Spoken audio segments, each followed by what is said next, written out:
제가 늘 고백하는 말씀, 데살로니가전서 5장 말씀을 통해서 감사의 은혜에 대해서 감사가 어떻게 우리 안에 은혜가 되어지는 것일까 라는 제목으로 말씀을 나누기를 원하는데요.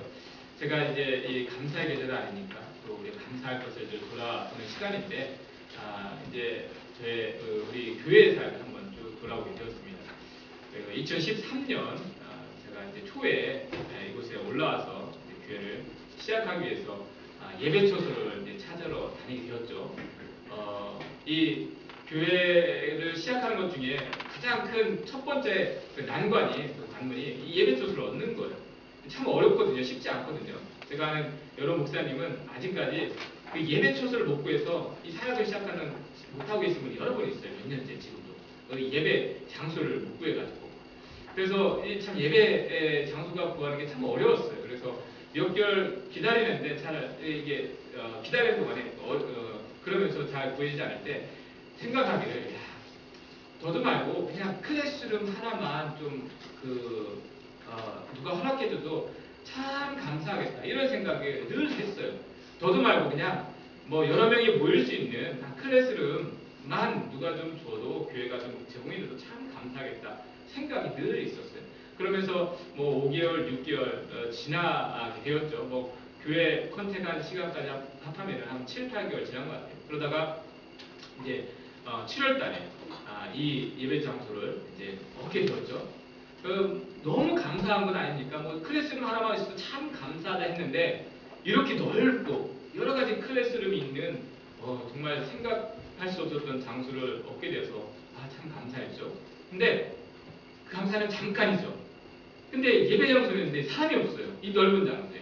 이제 마음에 또 조급함과 또 여러 가지 그런 이제 부담이 있는 거죠. 이렇게 좋은 예배 장소였는데 함께 예배드릴 분 한 명이라도 있으면 참 감사하겠다. 또 생각을 하게 되는 거예요.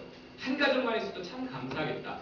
그런 마음으로 그런 부담감으로 이제 얘를 한 달, 두 달 들어갈 즈음에 이제 첫 번째 두 달째 이제 되어가는 과정 속에서 첫 번째 가정을 만나게 된 거예요. 그래서 한 가정을 너무 감사한 건 아니니까 이 사람 이렇게 개척교회 아무도 없는 곳에 첫 발을 내딛는다는 게 쉽지 않은데 근데 가정을 첫 번째 가정을 만났어요. 너무 감사하죠. 하나님이 이 가정을 만나게 해줬구나. 우리에게 보내줬구나. 근데 그 감사도 잠깐이에요. 한 가정 이제 같이 예배 드리는데 이것도 부담인 거예요. 누군가 좀 더 한두 가정은 더 있어줘야 예배 드리는 사람도 부담스럽지 않고 저도 그렇지 않고 이제 그때부터 또 다른 하나님 한 두 가정만 더 있으면 참 감사하겠다 생각을 하게 되는 거예요. 계속 그러면서 기다리는데 그것도 이제 시간이 필요하겠죠. 한두 달, 뭐 세 달 더 지나가고 한 해가 지나갔어요. 한 해가 지나가서 이제 그 다음 해에 우리가 이렇게 고대했던 한 두 가정이 더해졌죠. 그래서 세 가정이 되고 저희가 네 가정이 된 거예요. 그래서 감사한 거예요. 이제 세네 가정 되니까 신교도 되고 어느 정도 사역되니까 너무 감사한 거예요. 감사했죠. 근데 이렇게 사역을 하다가 모이다 보면은 뭔가 열매도 있고 더해져야 되는데 하나님 우리가 열심히 하는데 한 대여섯 가정만 돼도 너무 감사하겠다 그 생각하는 거야. 좀 한 다섯 가정만 돼도 감사하겠다 그런 생각으로 열심히 했는데 생각보다 그 기간이 길어지고 한 1년이 이제 그렇게 갔죠. 1년이 간 이후에 해가 또 한 해가 또 넘어간 이후에 그때부터 또 한 세 가정이 네 가정 되고 다섯 가정 되고 그렇게 되는 거예요. 참 감사한 거예요. 다섯 가정이 10가정 되고 또 올해 들어서 10가정이 뭐 15가정 되고 그렇게 되니까 우리가 원했던 모습들이 하나님 그 사람이 많아지다 보니까 사역자가 있으면 참 감사하겠다. 뭐가 있으면 참 감사하겠다. 성가대가 있으면 감사하겠다. 다 된 거예요. 그렇죠? 얼마나 이게 있으면 좋겠다. 나는 감사하겠다는 것들 생각을 돌아보니까 많이 되어졌더라고요. 그래서 제가 생각해 본 거예요. 요즘에 그러면 나는 지금 현재 그 정도면 감사가 넘쳐야 되는데 나는 정말 감사가 넘치고 있을까? 근데 아니라는 거예요. 제 안에 하나님 제가 그동안 원하는 바라는 것들이 이거 있으면 좋겠다 감사하겠다 하는 것들이 다 되어진 것과 마찬가지인데 내 안에 여전히 하나님 이 시간이 우리가 있었으면 좋겠다. 아니면 또 이 부분에 사역자가 있으면 좋겠다. 이런 모임이 있었으면 좋겠다. 또 이런 날에 교회를 좀 사용했으면 좋겠다.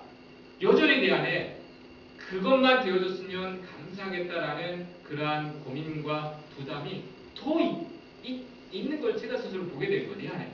이쯤 되면 감사가 넘쳐야 되는데 나는 여전히 뭔가 부족한 거에 대해서 하나님 앞에 고민하고 있는 거예요. 그래서 제 안에 이런 마음이 드는 거예요. 그러면 있으면 좋겠다, 감사하겠다라는 것이 많이 주어졌는데 여전히 그러고 있다면 도대체 감사는 언제 할래? 라는 주님의 음성이 들리는 듯해요. 도대체 감사는 언제 할래? 제 스스로 이렇게 생각을 하게 된 한 주간이었습니다. 여러분은 어떻습니까? 우리가 생각할 때 이 일만 되어졌으면, 이것만 해결됐으면, 이것만 얻어졌으면 참 감사하겠다라는 것이 많이 있어왔지 않겠습니까? 그리고 그것이 또 우리가 돌아보면 주어진 것들이 많이 있지 않습니까? 그런데 여러분은 어떻습니까? 그에 대한 충분한 감사, 넘치는 감사가 있어왔는지 우리 스스로에서 한번 물어볼 필요가 있는 것 같습니다. 왜냐하면 충분한 감사가 있는 것과 없는 것과 어떤 차이가 있는가 하면은 만약에 내가 구한 것이 내가 구했던 것이 얻어진 것에 대해서 충분한 감사가 없었다면 나는요 그거에 대한 충분한 기쁨을 누리지 못한 거예요. 만족을 누리지 못한 거예요. 여러분 우리가 뭔가 이렇게 어떤 일에 대해서 원했던 것이 주어졌을 때 우리는 그것을 이제 됐고 그 다음 생각하는 경향이 많지 않습니까? 근데 생각해보면 주어진 것을 원했던 만큼 만족하고 누리지 못하고 그냥 갈 때가 너무 많은 것 같더라고요. 이 한 사람 만난 거, 이 하나 해결된 거, 이 하나 얻어진 거를 충분하게 기뻐하고 만족하지 못하고 우리는요 그 다음은 뭘까? 그 다음 필요한 건 뭘까? 그 다음 해야 될 것은 무엇일까? 그것을 더 고민하게 되는 것 같아요. 그래서 돌아보면 충분한 감사가 없다는 것은 내가 충분히 만족하지 못하고 지나갔다는 거예요. 충분히 기뻐하지 못하고. 여러분 2002년도에 한일 월드컵 있었을 때에 우리나라 국가대표팀을 이끄는 히딩크 감독이 4강에 진출했을 때 이러한 유명한 말을 하지 않았습니까? I'm still hungry. 나는 여전히 배고프다. 나는 여전히 배고프다. 굉장히 유명한 말이었었죠. 감독으로서 여러분 4강에 들어갔다는 건 한국이 기적이었어요. 사실은 아무리 개최국이라 할지라도 4강에 들어갔다는 건 기적과 같은 일이었었는데 그 소감을 물었을 때 뭐 기쁨과 만족과 감사가 아니에요. 당연한 그 어떤 표정으로 나는 여전히 배고프다 이런 말을 했어요. 이거는 뭐 선수들을 더 격려해서 이렇게 좀 더 나은 결과를 얻도록 목표를 향해서 이렇게 가도록 격려하는 그런 하나의 말이었었죠. 근데 우리는 그 말을 항상 생각할 때 우리가 그 말이 우리 안에 어떤 욕구의 표현과도 같은 그라는 것을 아예 생각하게 되더라고요. 나는 여전히 배고프다. 이미 얻어진 것도 많고 이룬 것도 많고 성취한 것도 많은데 아직 만족할 때가 아니다. 기뻐할 때가 아니다. 나는 여전히 배고프다. 나는 여전히 부족하다. 갈급하다. 이러한 어떠한 욕구의 표현이 나는 여전히 배고프다. 그런 모습인 것 같아요. 여러분 우리가요 어떤 일을 시작하기 전에 뭐 또 자녀들을 얻기 전에 무엇인가 이루기 전에 그런 것들을 간절히 소망하던 때가 있지 않았습니까? 근데 한번 돌아보면 그렇게 해결된 것, 얻어진 거에 대해서 나는 얼마나 감사하고 있는가, 만족해하고 있는가. 근데 늘 돌아보면 내가 하게 된 일, 이것만 있으면 참 감사하게 됐는데 나는 돌아보면 어느새 그것을 위해서 힘들어하고 있는 거. 아이들, 정말 아이들 참 감사하게 됐는데 아이들로 인하여 힘들어하는 나의 모습. 여러분 우리 안에 돌아보면 참 그런 것들이 많이 있지 않나 생각해 보게 됩니다. 여러분 근데 우리가요 우리의 삶에 단순하지 않고 그 안에서 발생되는 여러 가지 그런 복잡한 일이 있기 때문에 그럴 수도 있어요. 내가 원했던 것을 얻었지만 내가 충분히 만족하고 감사하지 못하는 이유는 얻은 다음에 뭐 여러 가지 복잡한 일이 또 있기 때문에 그럴 수도 있는데 그렇다고 하더라도 우리 안에서 내가 구했던 것을 얻어졌는데 내가 그것을 만족하지 못하고 기뻐하지 않는 그 문제를 나에게 쏟는다면 우리 안에요 끝없는 욕구 그것이 있지 않나 생각해보게 됩니다. 다른 것 그 다음 뭘까? 그 다음 내가 해야 될 건 뭘까? 이건 됐고 이제 채워졌어. 그만 이거 끝났고 그 다음은 내가 바라봐야 될 게 뭘까? 우리는 자꾸 그것만 생각하다 보니까 허락된 것에 대한 만족과 기쁨은 누리지 못하고 앞을 향해서만 나아가는 그 모습 있지 않나 생각해 보게 됩니다. 그런데요 그것은요 우리가 그렇게 짧은 감사만큼이나 기쁨의 시간도 짧아지는 것이 되더라고요. 여러분 뭔가 얻어졌어요. 땡큐 하고 지나갔잖아요. 짧은 감사만큼이나 내게 허락된 것에 대한 만족도 짧아진다는 거예요. 그렇죠? 뭔가 얻어졌을 때 짧게 지나간 만큼이나 기쁨도 짧게 끝내버리는 거예요. 내 스스로가. 넘치는 감사, 충만한 감사가 없을 때는 내 스스로 그것은 이 정도의 기쁨만, 이 정도의 만족이 지나지 않아. 내 스스로 한정해버리는 거예요. 이것이 얼마든지 넘치는 기쁨과 넘치는 감사가 될 수 있는데, 만족이 될 수 있는데, 우리들 스스로 그래요. 이 정도는 이 정도의 만족밖에 안 돼. 이 정도의 기쁨밖에 안 돼. 스스로 제한해버리고 다음으로 가는 경향이 있지 않나 생각하게 됩니다. 여러분, 그러한 때에 오늘 우리가 늘 아는 말씀, 데살로니가전서의 말씀이 우리가 어떤 감사를 해야 되는지 우리가 하시는 말씀이에요. 우리 한번 읽어볼까요? 곧 데살로니가전서 5장 18절 말씀 함께 했습니다. 시작. 범사에 감사하라. 이것이 그리스도 예수 안에서 너희를 향하신 하나님의 뜻이니라. 여러분, 너무나 우리가 고백하고 좋아하는 말 아닙니까? 범사에 감사하라. 참 좋은 말이지. 그렇게 되길 원하지. 그렇게 했으면 참 좋겠다. 우리들 그렇게 기억하는 말씀 아닙니까? 정말 이 말씀대로 범사에 감사할 수 있으면 좋겠다. 모든 일이 감사가 되는 일이었으면 좋겠다. 우리는 이렇게 고백하잖아요. 근데요, 사실은 이 말의 의미는요, 모든 일이 잘 되어서 감사하게 하라, 그런 의미가 전혀 아닙니다. 여러분, 모든 일이 잘 될 수가 없어요. 그렇게 되어질 수가 없습니다. 하는 모든 일이 우리가 이 땅에 살아가는 동안에. 그러면 이 말은 어떤 의미입니까? 범사에 감사하라는 것은. 이 말의 의미는 우리 안에요, 어떠한 작은 일로 인하여서든지 감사가 넘치게 하라는 의미예요. 감사가 충만하게 하라, 충만한 감사가 되게 하라 라는 의미가 범사에 감사하라는 의미입니다.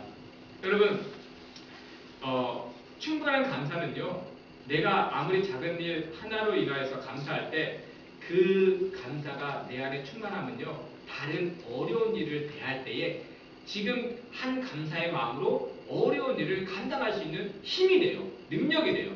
여러분, 이런 게 있어요.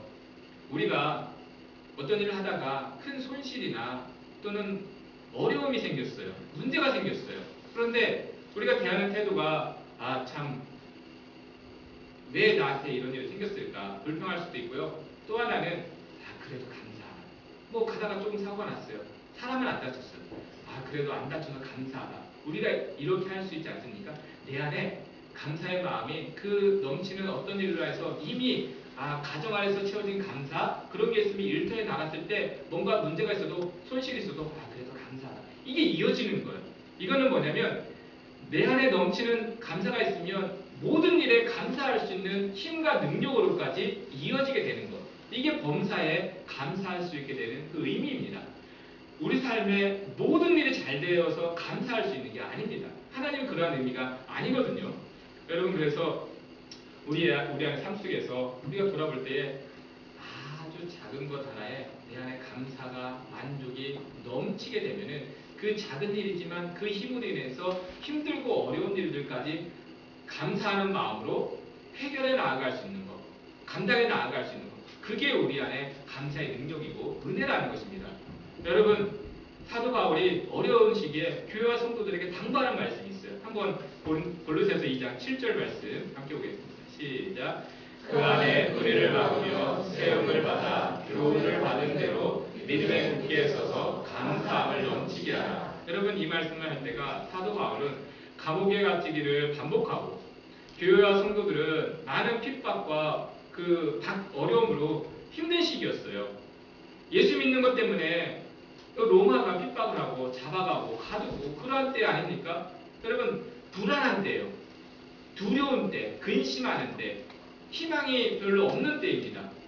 여러분, 근심과 그러한 염려와 그 두려움으로 휩싸여 있을 때에 당부하는 말씀이 뭐냐면, 그럴 때일수록 굳건한 믿음과 감사가 넘치게 하라는 권면을 주고 있습니다. 왜 그럴까요? 여러분,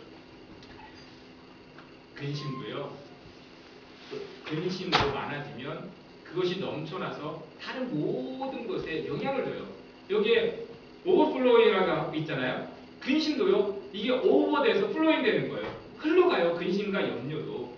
작은 근심 하나가 넘치면 다른 모든 일에 근심 어린 눈으로 그 마음을 우리를 하게 돼요. 여러분, 이 이것이 아니라 하나님이 우리에게 원하시는 것 아주 작은 일이지만 감사할 게 열에 한두 개밖에 없을지라도 그것을 위해서 감사하면 그게 오버플로잉 되면은 그 감사의 마음이 다른 것으로 넘쳐나가면 그걸 감당할 수 있는 능력이 된다는 거. 이 말씀이에요. 감사가 넘치게 하라. 여러분 어려울수록 가정이 어려울 때가 있지 않습니까? 여러 가지 또 하는 일이 어려울 때가 있지 않습니까? 근데요 어려울 때일수록 작은 하나 일로 인하여서 가정 안에서 감사할 수 있다면 그것으로 서로가 야 이거 감사하다 그래도 감사하다 그래도 감사하다 이 말을 서로 주고받을 수 있다면 그 은혜가요 다른 여러 가지 가정 안에서 힘든 일이라든지 그것을 이겨나갈 수 있는 능력으로 되어줄 수 있다는 것입니다. 감사가 넘치는 게 사실은 우리에게 은혜와 능력인 거죠. 여러분 그래서 우리가요 가정 안에서나 또 일터에서나 또 우리 만남에 있어서 서로 감사한 이야기를 나누시길 바랍니다. 감사한 이야기. 여러분 어떤 사람이 아이를 키우는데 어려움이 있었어요. 아이들을 양육하는데 힘든 게 있어요. 근데 그런 마음을 늘 그것 때문에 근심하고 있는데 어떤 사람이 비슷한 얘기를 하는 거예요. 우리 아이들이 좀 사춘기인 것도 같고 너무 좀 어렵다. 이런 말 하다가 그래도 큰 사고 안 치고 건강히 자라서 감사하지 이런 말 했어요. 그러니까 이 말을 듣고 그런 말을 근심하고 있었는데 이 사람도 똑같은 고민하고 있을 때 감사 건강한 것도 감사하지 큰 사고만 안 친 것도 감사하지 이런 말 할 때 감사할 수 있구나 이게 영향이 되는 거예요. 작은 이야기 하나 하더라도 감사한 이야기 하게 되면요 내가 한 감사가 그 사람에게 위로가 될 수가 있어요. 똑같은 어려움을 겪으면서도 내가 감사한 말이 고백이 그 사람의 힘이 되어줄 수 있다라는 것입니다. 여러분 그래서 작은 일 하나라도 감사를 우리가 나눌 수 있어야 됩니다. 또 내 안에 그동안 그냥 짧게 지나쳐 버렸던 주어진 것들에 대해서 감사한 조건들을 우리가 상기할 수 있어야 돼요. 이전에 여러 가지 너무나도 분주한 것 때문에 그냥 쉽게 지나쳐 간 일에 대해서 돌아보니까 참 그때 그 일 되어진 거 해결된 거 참 감사한 건데 여러분 이런 것도 상기시켜 보세요. 여러분 왜 그런지 아십니까? 여러분 하나님이 우리에게 원하시는 모습이요 여러분 여전히 하나님이 우리가 어떠한 문제가 있는지 어려움이 있는지 하나님 보고 계세요. 근데 하나님이 원하시는 모습이 무엇일까 했을 때 어렵지만 우리 입술에서 그럼에도 불구하고 감사하는 그 모습 하나님이 기뻐하지 않으시겠습니까? 하나님이 원하시는 모습이 그러한 거죠. 여러분 제가 처음에 말씀드린 것처럼 교회 사역을 돌아볼 때 그동안 걸어왔던 길, 앞으로 갈 사역들을 생각할 때에 제가 그래서 더욱 다짐한 그러한 마음이 있어요. 교회가 무엇보다 더 감사하는 교회가 됐으면 좋겠다. 감사하는 교회. 여러분 여러 가지 불편한 환경이 있지만 아직도 부족한 모습들이 있지만 그럼에도 불구하고 감사할 때 하나님이 우리에게 기뻐하지 않으시겠습니까? 여러분 아무리 사람이 많이 보이고 여러 가지 큰 사역이 많이 이루어져도 그 안에 감사가 없으면요 하나님 앞에서나 우리에게는 의미가 없는 거예요. 유익이 없는 거예요. 우리가 어떤 일을 하면서도 우리 안에 감사가 없으면 이게 도대체 함께 모인 우리에게 어떤 의미가 있을까? 부족하지만 작지만 그래도 감사할 수 있다는 거 이게 하나님이 원하시는 진짜 원하는 모습 아닐까? 교회 모습 아닐까? 이러한 생각을 또 분명하게 하게 되었습니다. 여러분 그래서 감사함이 있는 교회가 되자, 사역이 되자 여러분 함께 이러한 마음을 우리가 가졌으면 좋겠습니다. 여러분 잠언 17장 1절에 이런 말씀이 있어요. 함께 읽어보겠습니다. 시작. 마른 떡 한 조각만 있고도 제육이 집에 가득하고 주는 것보다 나아요. 여러분 이 말씀 마른 떡 한 조각만 있다는 것은 부족하다는 의미입니다. 어려움이 있다는 거예요. 환경이 안 된다는 거예요. 마른 떡 하나밖에 남을 수 없다는 거. 환경이 안 되죠. 근데 그럼에도 감사함이 있다면 화목할 수 있다면 그게 낫다는 거예요. 그게 좋다는 거예요. 그게 은혜가 된다는 것입니다. 그런데 반대로 제육이 가득하다는 것은 풍족하다는 것을 의미해요. 조건이 된다는 거예요. 환경이 된다는 거예요. 그런데 그 안에 그 제육이 가득한 상을 두고 함께하는 사람들이 감사함이 없으니까 화목하지가 않아요. 서로에 대해서. 여러분 이것만큼 무익한 것이 없다라는 말씀입니다. 여러분 마른 떡 하나밖에 없는 우리 환경일지라도 우리가 그것으로 그래도 이거라도 있으니 감사하지 말할 수 있다면 여러분 이게 진짜 하나